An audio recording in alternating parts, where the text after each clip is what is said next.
சாரடா நான் எங்கள் அப்பாவை பாரு நான் இருக்கேன்றதையே மறந்துட்டா அப்படின்னு சொல்ல, அப்போ மிசிக்கியோ நம்ம இன்னும் கொஞ்சம் பவர்ஃபுல்லாக ஆகணும், ஏன்னா வருங்காலத்தில் இதோட பவர்ஃபுல்லான ஒரு சிசுக்கி வந்து அட்டாக் பண்ணால் நம்ம தான் அவங்கள ப்ரொடெக்ட் பண்ணோம் அப்படின்னு சொல்ல, கரெக்டு தான், நான் அப்படி தடுக்க முடியலை அப்படின்னும் போது அப்போ நான் ஒரு ஒக்காகி ஆகிறதுக்கே தகுதி இல்லாதவ, அதனால் நான் அந்த அளவுக்கு பவர்ஃபுல் ஆகணும் அப்படின்னு சொல்லி நம்ம சாரடா சொல்ல, அப்படியே கட் பண்ணி நம்ம கவாக்கியை காட்டுறாங்க. இவ்வளோ நாளாக அன்கான்ஷியஸாக இருந்த நம்ம கவாக்கி ஒரு வழியாக ஏந்துக்கிட்டான். அவன் முழிச்சு பார்த்த அடுத்த செகண்டே அவனுக்கு நேராக நருட்டோ உக்காஞ்சிக்கிட்டு இருக்க.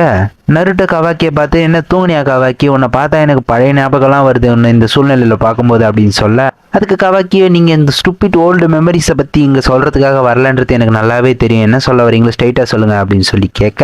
அப்போ நம்ம நருட்டோ நம்ம 2 பேரும் கொஞ்சம் தனியாக பேசணும், சரி நீ கொஞ்சம் வெளியே போறியாமான்னு கிளாஸ் ரப்பை பார்த்து கேட்க, அப்போ நம்ம கிளாஸ் ரப் சரி சாரி சார் அப்படின்னு சொல்லிட்டு வெளியே போகிறா. அப்படியே அவள் வெளியே போய்கிட்டு இருக்கும்போதே பொருட்டோவை பண்ணதுக்காக நீங்கள் எனக்கு ஏதாவது பனிஷ்மெண்ட் கொடுக்க போறீங்களா அப்படின்னு சொல்லி கவாக்கி கேட்க,